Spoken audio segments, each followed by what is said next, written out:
सात समुद्र की मसी करो, लेखने सब बन राय, धरती सब कागज करो, गुरुगुण लिखा न जाए।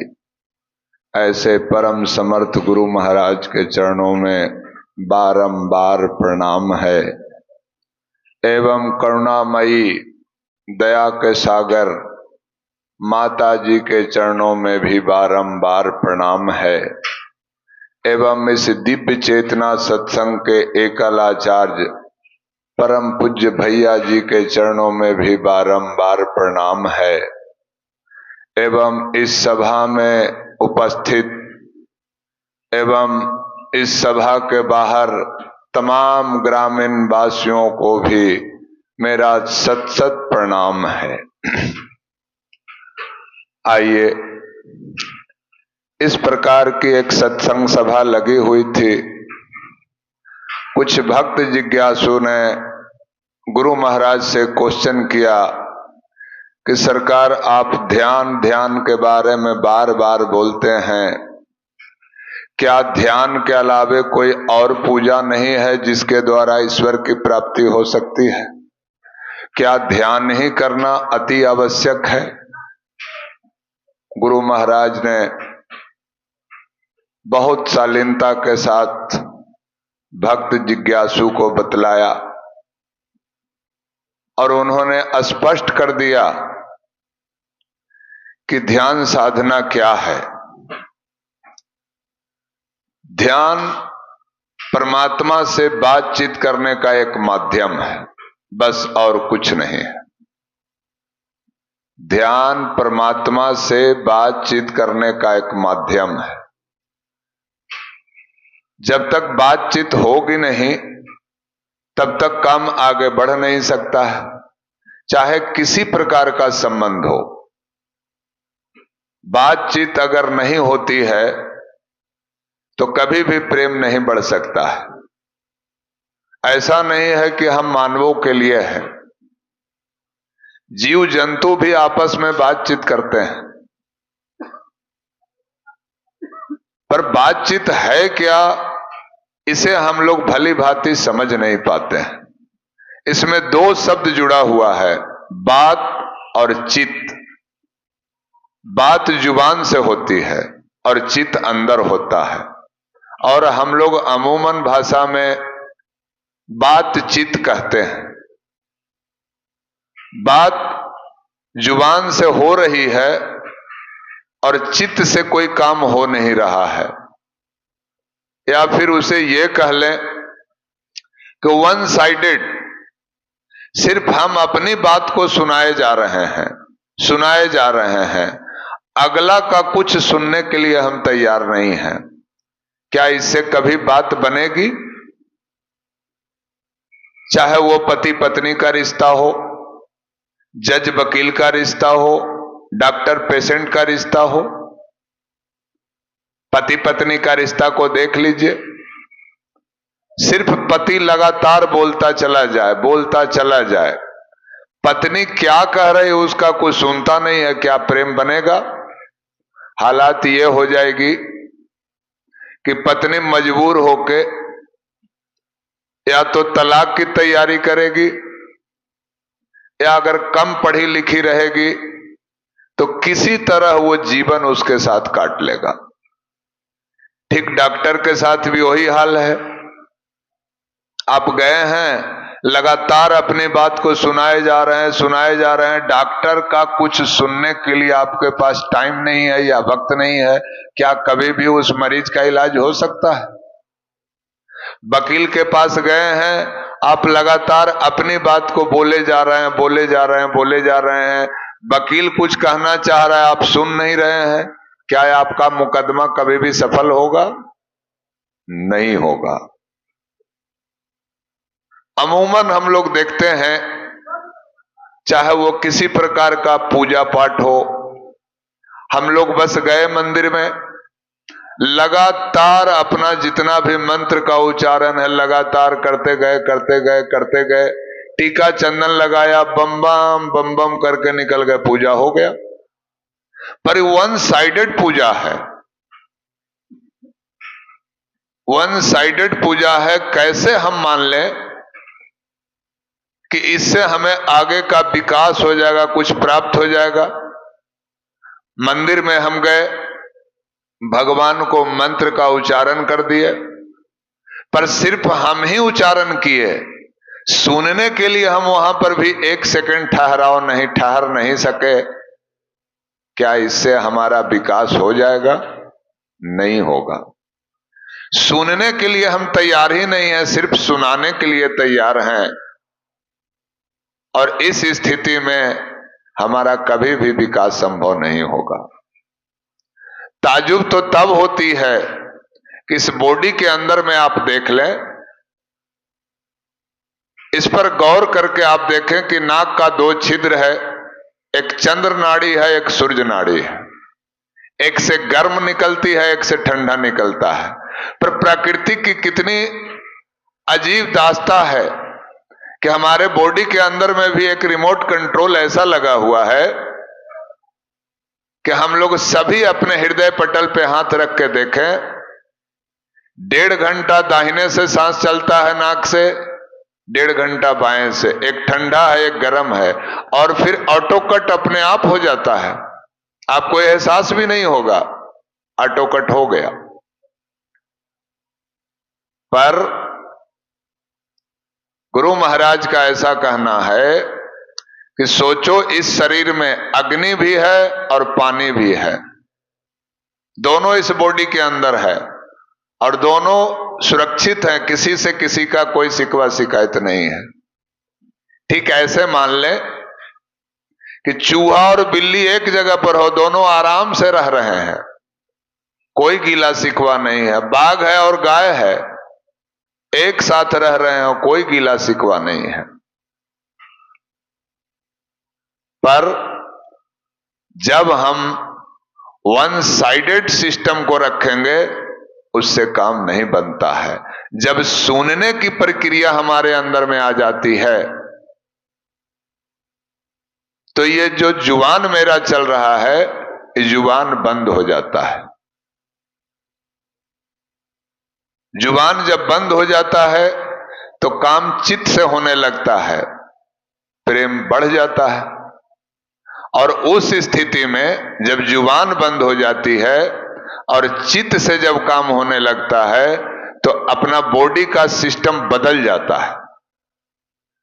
ऑटो कट सिस्टम जो था, एक साइड चंद्र नाड़ी से गर्म, सूर्य नाड़ी से ठंडा, जो दोनों ऑटो कट सिस्टम था, अब दोनों सांस एक बार निकलना चालू कर देता है,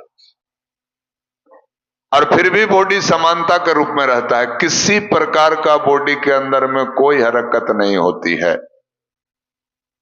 जैसे रात्रि बेला के साधना में ही देखे होंगे, ये प्रैक्टिकल चीज है, ये विज्ञान का विषय है। आप लोग महसूस किए होंगे कि जनरली जो सांस लेते हैं, जनरल वे में बातचीत करने में बैठे बैठे जो सांस लेते हैं, पर ध्यान साधना में जब आप बैठते हैं तो आपका नया या पुराने जो भी भाई बंधु इस क्रिया को कल किए हैं, वो महसूस करेंगे कि जितना जनरल वे में सांस ले रहे थे, उससे कम में आपका काम हो रहा था। पता ही नहीं आपको चल रहा था कि हम सांस ले रहे थे या नहीं ले रहे थे। हाँ, ये सत्य है, जो जनरल सांस ले रहे थे उससे कम सांस में आपका काम हो जाता है, इसके लिए कि जुबान आपकी बंद हो गई थी, अब काम चित्त से हो रहा था, और जब चित्त से काम होगा तो आपके अंदर में ऑक्सीजन जनरेट होने लगता है। इस स्थिति में प्रेम बढ़ जाता है, और प्रेम बढ़ जाने के बाद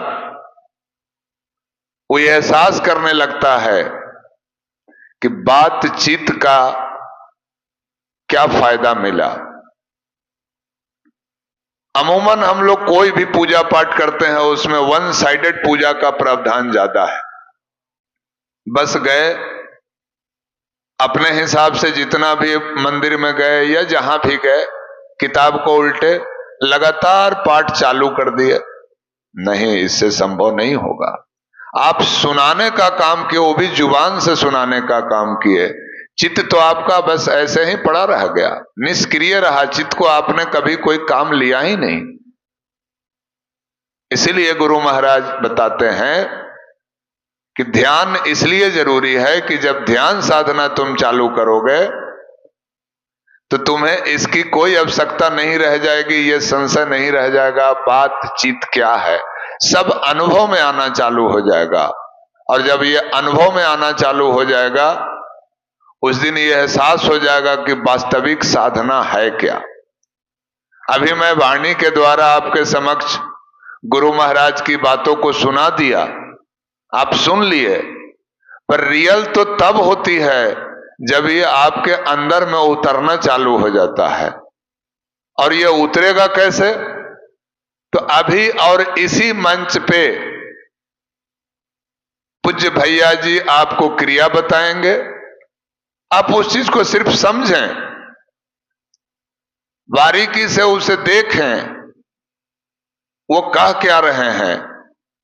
तो ये बातचीत की जो बात मैं बताया वो पूरा पूरा आपको समझ में आ जाएगा। क्योंकि दो सिस्टम है ना, प्रैक्टिकल और थियोरी, दोनों चीज यहां हो जाता है, प्रैक्टिकल भी हो जाता है, थियोरी भी हो जाता है। जैसा कि पूर्व के बेला में हमने स्पष्ट ये बात को रखा था कि दिव्य चेतना सत्संग की एक सबसे बड़ी खूबसूरती है कि इस सभा में आने वाले जो भी भाई बहन इस सत्संग में आते हैं उनके ऊपर किसी प्रकार का कोई पाबंदी, कोई बंधन, कोई दबाव किसी प्रकार का नहीं रहता है। तो हमारे गुरु महाराज का साफ कहना था,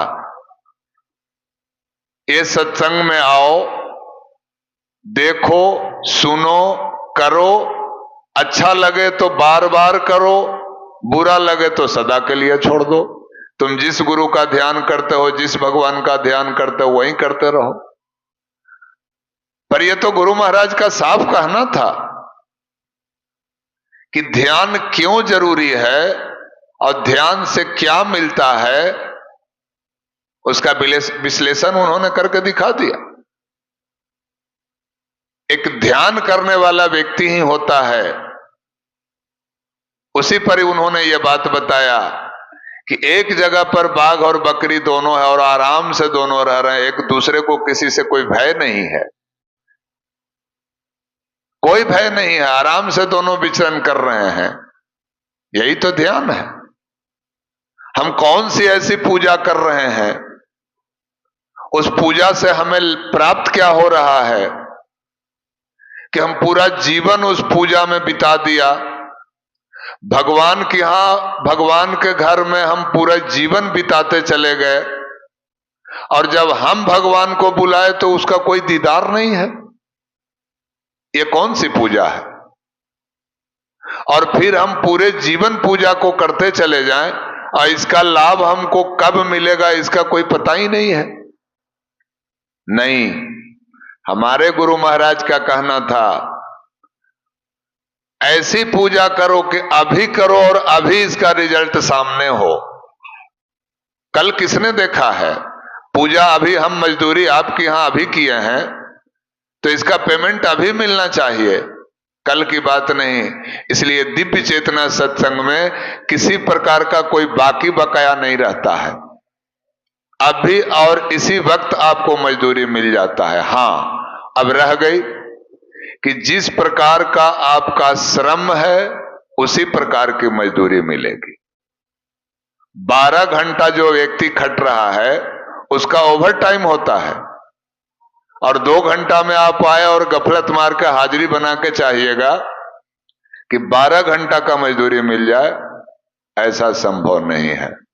पर हां, यह भी सत्य है, इतनी बड़ी ये फैक्ट्री है, दिव्य चेतना सत्संग इतनी बड़ी फैक्ट्री है कि जितना भी परिश्रमी इसमें आएंगे वैकेंसी हर बार खुला रहता है और कोई भी यहां से बगैर मजदूरी का नहीं लौटता है।